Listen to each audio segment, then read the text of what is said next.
Cape Verde, kisiwa kidogo magharibi mwa Afrika, imevutia mashabiki wa soka duniani. Timu yao maarufu kama Blue Sharks imeonyesha ujasiri mkubwa dhidi ya wababe wa soka kama Uhispania na Uruguay. Si Cape Verde peke yao. Katika toleo hili la kombe la dunia, Afrika imewakilishwa na timu 10 kufuatia kutanuliwa kwa washiriki hadi timu 48. Hata hivyo, kuna jambo la kushangaza. Kati ya nchi 54 za Afrika, ni 14 pekee ndizo zimewahi kushiriki kombe la dunia katika historia ya miaka 96. Kwa nini? Kwa nini bara lenye vipaji tele limekuwa na uwakilishi mdogo? Hebu turudi nyuma kidogo. Wakati kombe la dunia la kwanza lilipoanza mwaka 1930 nchini Uruguay, karibu Afrika nzima ilikuwa bado chini ya ukoloni. Miaka 4 baadaye, mwaka wa 1934, Misri, mojawapo ya nchi chache huru barani kwa wakati huo, ilikuwa ya kwanza kutoka Afrika kushiriki mashindano hayo nchini Italia.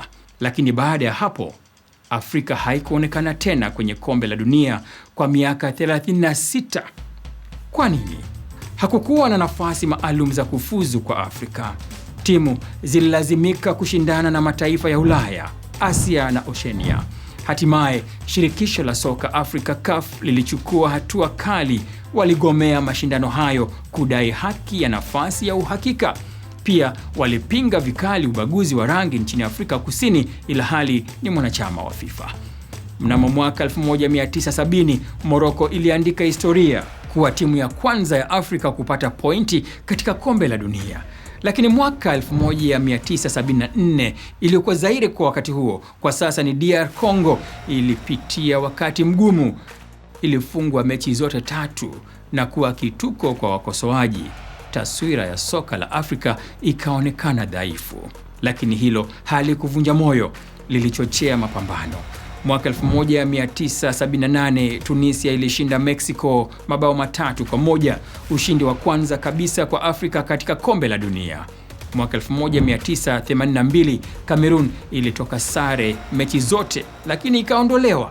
Licha ya matokeo hayo, ilionyesha uwezo mkubwa.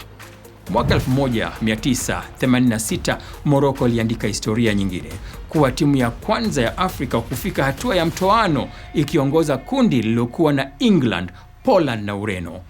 Mwaka 1990, Cameroon ilitinga robo fainali baada ya kuzifunga Argentina, Colombia na Romania.